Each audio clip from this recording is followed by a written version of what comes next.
जदून साहब इनफैक्ट जो आज ख़त सामने आया है बल्कि दो सीनियर जजेस का जो चीफ जस्टिस को लिखा गया है बिलखसूस जो 26वीं आनी तरमीम से मुताल्लिक़ कहा गया है कि ये तो तय हुआ था कि फुल कोर्ट इसे सुनेगी, तो अब वाकई आपको लगता है या क्योंकि बेंच बन गया है तो मामला उस तरफ जाएगा, अब ये फुल कोर्ट के सामने नहीं आ सकता है? इस पर कोई कन्फ्यूजन है कि ये क्लैरिटी है एक तरह से?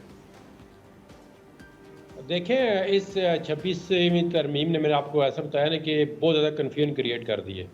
अभी देखें, असद जो बात कर रहे थे कि अगर एक बेंच के पास केस जाता है तो वो कोई बंदा क्वेश्चन उठाता है जी कि ये आईनी मसला है और वो बेंच उससे एग्री नहीं होता, कहते नहीं जी ये आईनी मसला नहीं, हम डिसाइड करेंगे, तो उसकी अपील कहाँ पे सुनेंगे? फिर वो बंदा किधर जाएगा जो गरीब होगा कि मेरा आईनी मसला था लेकिन बेंच ने वो डिसाइड कर दिया है। ये देखें ना, इतने मसाइल बढ़ जाएंगे कि बंदा अभी तो इसको ऑपरेशनल होने दे, इस पर कितने मसले आते हैं। देखें, जिस लेजिस्लेशन या अमेंडमेंट के पीछे इंटेंशन ठीक ना हो तो वो किस तरह आगे ठीक चलेगी। अब मैंने एक चैनल पे क्वेश्चन किया था, ये जो आईनी सरबराह बने हैं इन्होंने अपनी जजमेंट दी है जी कि आप मेरे साथी जो जज हैं उनका आर्डर ना माने, वो उन्होंने आइन की वायलेशन की है। आज वो दो जज जो हैं, 3 उनके साथ बैठे हुए हैं उस बेंच में। तो ये ऐसा देखे ना, एक बंदा जो अपनी ही सुप्रीम कोर्ट के जजों का जी हुक्म ना मानवा, ये तो मिसकंडक्ट के जुमरे में आता है। और जनाब अली, मैंने वो आज मेरे साथ एक वकील साहब थे तो मैंने कहा यार मुझे 1-2 जजमेंट भेज दो अमीनुद्दीन साहब की जो उन्होंने आइन की तशरीह की हो, शायद मेरी नज़र से ना गुजरी हो या मेरा इतना कोई 15 साल तो हो गए सुप्रीम कोर्ट में भी, तो इन्होंने कोई तशरीह की हो आइन की किसी हाई कोर्ट में या सुप्रीम कोर्ट में, तो वो को मुझे भेज दो, 1-2 जजमेंट हो सकता है हमें भी कोई इस्तिफ़ादा हो जाए उससे या कोई ज़्यादा चीज़ें सीख जाए। तो ये सारा गेम जो है ना, ये बिल्कुल जो है एक ख़ास मकसद के तहत बनाए। अब देखें, अतर मिल्ला आईनी बेंच में नहीं, आप जदून साहब ये कहना चाह रहे हैं कि महीउद्दीन खान साहब का कॉन्स्टिट्यूशनल मैटर्स के हवाले से कोई एक्सपीरियंस नहीं है, ये कम अज़ कम इस तरह के केसेस नहीं सुनते रहे माजी में? नहीं, देखें आप देखिए, बेंच का सरबराह उसके लिए क्या क्राइटेरिया है? बेंच के सरबराह के पास तो सुप्रीम कोर्ट से ज़्यादा पावर आ गई है। आईनी बेंच का सरबराह जो है वो तो मतलब है, देखें दोनों जो प्रोसीजर एंड प्रैक्टिस कमेटी है वो दोनों का मेंबर है और चीफ जस्टिस एक कमेटी का मेंबर है, तो वो देखें ना, आप उसके पास वो ज़्यादा पावर आ गई। इन्होंने डिज़ाइन इस तरह किया है सारा सिस्टम। एक तो गवर्नमेंट देखो आज इनकी है, कल कोई और गवर्नमेंट आएगी, परसों किसी और की होगी, तो ये जितना बैलेंस है ये गवर्नमेंट की फेवर में टिल्ट है। और जितनी अभी देखें अपॉइंटमेंट भी होगी वो गवर्नमेंट अपनी मर्जी से, जो भी उनके पास मेंबरों की तादाद ज़्यादा है, उन्होंने बाई डिज़ाइन जो है ये काम किया है। तो ये तो जो आईनी दरारें पैदा होंगी, जो तफरीक आएगी, ये इसको फिल करते करते बड़ा टाइम लगेगा और बड़े मसाइल से लोग दो चार हो जाएंगे। अभी देखें ना, एक मर्डर ट्रायल हो रहा है, उसमें वो बंदा कहता है जी 10A का सवाल है जी आर्टिकल, मुझे फेयर ट्रायल ही नहीं मिला।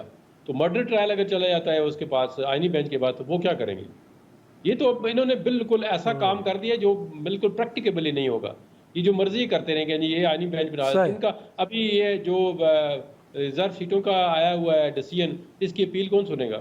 इसका रिव्यू कौन सुनेगा? वो तो उसमें बेंच में जो बंदे बैठे हुए हैं उन्होंने खुद डिसीजन दिया हुआ है। तो ये मसले मसाइल बहुत क्रिएट हो जाएंगे इस चीज़ों से कि ये सोच समझ कर चीज़ें नहीं की, बल्कि एक ख़ास पैटर्न, एक ख़ास एंगल से इन चीज़ों को किया जा रहा है, जो यकीन करें जमहूरियत के लिए, कानून और आइन की हुक्मरानी के लिए बड़ी नुकसानदेह साबित होंगी। ये मेरी नाकस ओपिनियन है, कोई एग्री करे या डिसएग्री करे, लेकिन मेरे अगर पॉइंट टेकन। मैं ज़रा असद को चाहूँगा ना शरीक गुफ्तगू। असद, इनफैक्ट ये सवाल यकीनी ले कि आप वकला से बात करते होंगे, जैसे कि 26वीं आईनी तरमीम का मसला, मखसूस नशिस्तों से मुतालिक जो केस है या दीगर मामला, अब किस तरफ जाते हुए नज़र आ रहे हैं? और मोर इम्पॉर्टेंटली जो कहा गया है कि जो कमेटी बनाई गई, जो कमीशन बनाया गया है, ये तो परमानेंटली गवर्नमेंट को फेवर करते रहेगा, जो इक्वेशन है उनकी फेवर में जा रही है। तो ये फिर लग नहीं रहा कि जो आने वाले जजेस जिनकी अपॉइंटमेंट होने जा रही है, जो बेंचेस बनेंगे, ये तो सारे गवर्नमेंट की इमाम पे, उनकी मर्जी पे बना करेंगे? जी शिराजी साहब, अभी तो आज देखिए, आज तो एक मेंबर भी कम थे, तो फिर भी गवर्नमेंट की जो है वो जीत हो गई। ये जो क्रूशल वोट था जैसे अमीनुद्दीन साहब का, ये अगर इन हुकूमत की तरफ ना आता तो टाई हो जाना था, 6-6 वोट दोनों साइड पे होते थे। लेकिन जो आगे अभी मज़ीद जो उसमें आएगी एडिशन एक होना है, तो वो अब चूँकि ये अमीनुद्दीन साहब जो हैं, जैसे अमीनुद्दीन, ये आईनी बेंच के सरबराह होंगे, लेकिन ये 3 सीनियर मोस्ट जजेस में भी हैं, जुडिशल कमीशन ऑफ पाकिस्तान के ऑलरेडी मेंबर हैं। तो फिर इनके बाद जो सीनियर मोस्ट जज हैं वो भी आ जाएंगे जुडिशल कमीशन में। वो है जस्टिस जमाल खान मंदूखेल, ये भी वो जज है जिन्होंने मखसूस नशिस्तों में 8 जजेस के का वो साथ नहीं दिया और वो जस्टिस काजी फाइज ईसा जो हैं उनके आप समझें कि 5 जज उसमें शामिल थे वो। तो आप अगर थोड़ी सी अगर ये भी अगर आइंदा कोई अगर ये साथ हुकूमत का देते हैं तो फिर तो ज़्यादा जो है वो एक हो जाएगा, फिर तो 8 और 5 का जो है वो हो जाएगा।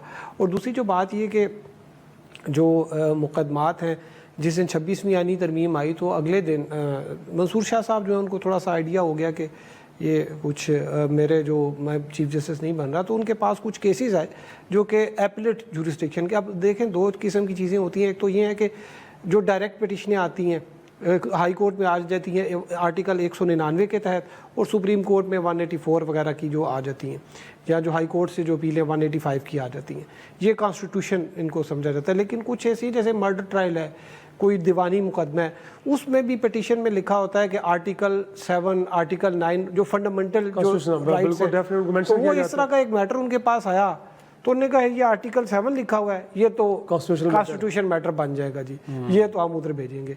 ये एक चीज़ शुरू में आएगी। और जो मुझे थोड़ा सा लग रहा है कि ये जो आज मैंने महसूस किया कि उसके अंदर ही जो है सुप्रीम कोर्ट के अंदर, वैसे तो हुकूमत और जो ये चाह रहे थे पीपल्स पार्टी और PMLN वाले कि हम एक आईनी अदालत बना दें, जिस पे JUI ने कहा नहीं आप बेंच बना दें, लेकिन जिस तरीके से उसको इख्तियारात दिए गए हैं जो इस तरह से जाएंगी, तो मुझे लगता है कि कल तंग आके जो सुप्रीम कोर्ट के जो बाकी जजेस हैं वो कहेंगे कि भाई आप अलग से आईनी अदालत ही बना लें, क्योंकि वहाँ पे ना वो अब पावर शेयरिंग जो है ना वो एक इदारे में एक बंदा बाइख्तियार होना चाहिए। आप 3-4 चौधरी बिठा दें तो फिर वहाँ पर काम नहीं चलेगा।